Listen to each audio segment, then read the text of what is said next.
Hey there, Alan here from RVAcrossAmerica.net, and this is Alan coming to you from Baker City, Oregon. I've been here for a few days, and this is pretty much my first stop after having left Valley County, Idaho, and most of the upcoming video is going to be kind of a condensing a 2.5 hour drive into 11 minutes. I wanted to share my drive with you because it's an interesting drive and it's one that you yourself may take. And I want to show you some of the routes that I use and some of the routes I avoid. The main post is going to be at rvacrossAmerica.net/Eastern Oregon. So anything that I don't cover in this upcoming video is going to be at rvacrossAmerica.net/Eastern Oregon. With that thought, there's been a lot going on. I've got a lot to share, and I've got a few posts and videos coming out over the next several days. But this will be the first. This will be my leaving Valley County and arriving in Baker City. And without any further ado, here we go. So this is McCall, and this is Alan doing a voiceover to what I previously shot video for. This is my last day in Valley County. It was late August, and I was on the road north through McCall, approaching downtown McCall, and you can see the lake in front of you. You can see Brundage, the hill in the distance. This is early morning.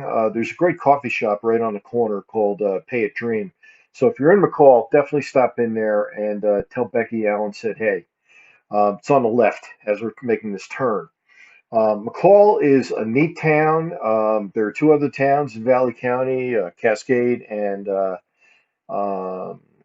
Donnelly, and definitely worth the visit. Now we're on our way a little further west of McCall. Climb, we've climbed over a pass, a short pass of 5,300 feet, and we're about to drop down into the canyon. This is a little technical here, and I would definitely recommend use your transmission to downshift, go slow, and if you're over 42, 43 feet, pray. By the way, all of this in greater detail can be found at rvacrossAmerica.net/Eastern Oregon. We're headed down the canyon and we're on our way to New Meadows, a town of about 500 people. McCall is about 3,000, maybe all Valley County is at most about 7,000 or 8,000 people. Of course, that burgeons during the summer with a lot of people coming up from Ada County and the Treasure Valley. That's the Boise metro area in general. Again, this is a fairly steep canyon. In the winter, this can get very icy. It's why when I ski instructed at Brundage, I elected not to stay in New Meadows because I was not enthralled with the idea of climbing this canyon every day and then going back down it. Particularly early in the morning, there's a lot of ice fog early in the morning in the winter. Now in the summer, this is late August, temperatures were staying above freezing, although some mornings not much above freezing. When I left this morning traveling, it was 38 degrees.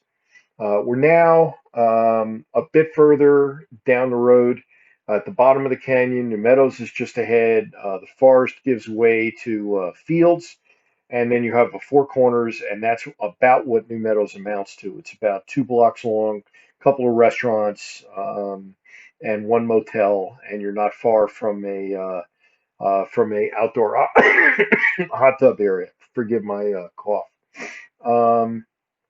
So. The road here is fairly easy. Once you get out of the canyon, you can speed up. Doesn't matter what kind of rig you have. Speed limit here is probably about 50 miles an hour, give or take 5, and you're good going through New Meadows. We're about to shift gears again, and we're now in the Payette Forest. We're headed south on 95. I detail this a little bit more again on the main post, rvacrossAmerica.net/Eastern Oregon. And as we head south through the Payette Forest, it's again a pretty easy drive. Everything after the canyon, when you're going down 55 to 95 south, is an easy drive. If when you got to New Meadows, you turn north, you'd go on 95 north and has no relation to Interstate 95, of course, with the East Coast. And when you're on 95 north, you got some pretty serious grades, meaning pretty serious climbs and then drops. But here, this is a very gradual drop. You're gradually dropping from the 5,000 feet or so in McCall to 3,900 in New Meadows, and then by the time you're down by Weiser, you're I think at 3,000 or a little less. Um, I'm sure I have those numbers somewhere, or they're easily accessible. So this continues with beautiful scenery on 95, nice relaxing drive, a lot of curves. You'll probably want to follow those yellow signs, and if it tells you to slow down to 40 or 35 in order to make the curve happen, then you absolutely want to follow the advice of that marker. A little bit of a cough now. I'm in some pretty heavy smoke the last several days, so it's definitely impacted my cough. It's come back somewhat, but hey, it is what it is. So we're between New Meadows and Cambridge, and we're about to get down towards the Cambridge area. We're going to leave forest. We're leaving higher elevations.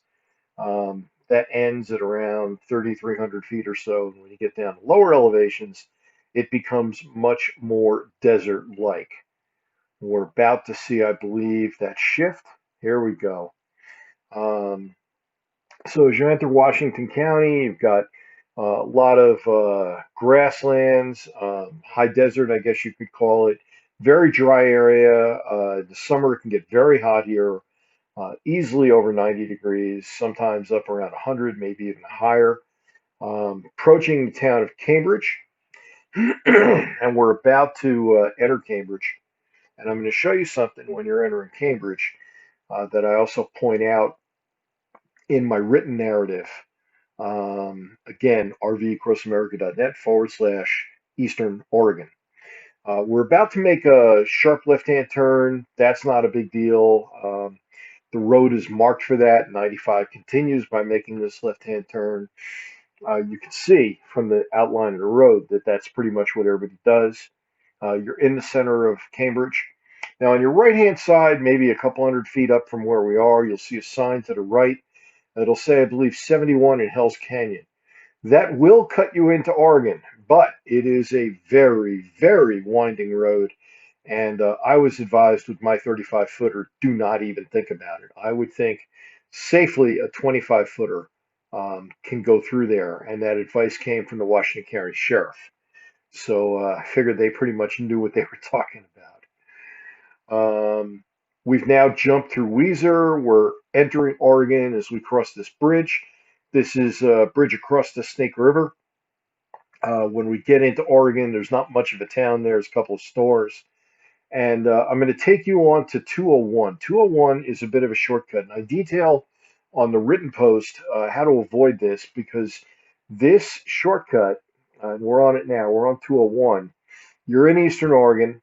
And as you can see in my text here, it's okay for campers. I mean, I took my 35 footer through it, but there are some spots where if you're a little skittish, you may not want to be on this road. There's pretty steep drop off to the right hand side. You can see that guardrail came very close to the truck and the camper. If you want to hold the lane, there is not a lot of traffic on this, but if you do happen to hit somebody coming on the other direction, you're going to have to hold your lane, and it's going to be not a lot of room for any kind of error. So 201 is, again, something you want to think about. Maybe you want to do it, maybe you don't. There is a way around it. The way around it involves going down to Ontario, which means staying on 95 a little further south to Fruitland. I detail that again a little bit more in the written post. Again, that's the Snake River on the right-hand side. You can see that. And we are approaching this road basically is a giant on-ramp to I-84, which we have just jumped on. I-84 is interesting. It's, in my view, one of the more rugged interstates, meaning that it is not just get on and go half to sleep and set it to 70 miles an hour and be done with it. You have to pay attention to this road. There's a lot of winding curves on it. There are some S turns coming up where you'd better slow down to the recommended speeds. And I think some of those recommended speeds are as low as 50 or even 45 miles per hour. By the way, I made a text comment. You can see the sign there for Huntington. Huntington is a town of 200 people, and it's got two marijuana dispensaries right on the main street of the town, which is about a block and a half long. That's their claim to fame. I think they made a pretty good move doing it because obviously the marijuana dispensary business has been a big boom for Oregon, as it is for Washington and Colorado and a few other states. Um, I personally enjoy the topicals, which work extraordinarily well as anti-inflammatories and pain relievers for things like knee joint pain. You're now on the S curves on Interstate 84. This is a little north of Huntington, which is, by the way, 40 some odd miles between Huntington and Baker City. So we're running the road through these S curves, through these little canyons here. It's very stark terrain. It's a very dry area. This is the Eastern Oregon Desert. It really is. It's a very dry area. Right now, it's also a very smoky area, which is not what it was on the day that I traveled here. Obviously, you can see absolutely picture perfect blue sky. Um, Temperatures on this day, as I approached Baker City later in the day, were reaching the high 90s. And if you drop down into the Hells Canyon area, which is east of where we are now, and of course west of Cambridge, Idaho, so it's in between, it's a lower elevation area. Elevations as low as about 1,200 feet, and temperatures as high as maybe 10 degrees higher than what you would see in Baker City, which means it could easily be 105, 106 degrees. So, as we come to the end of this, this is your drive from Western Idaho to Eastern Oregon. I hope it proved to be of some value. And hey, thanks for watching.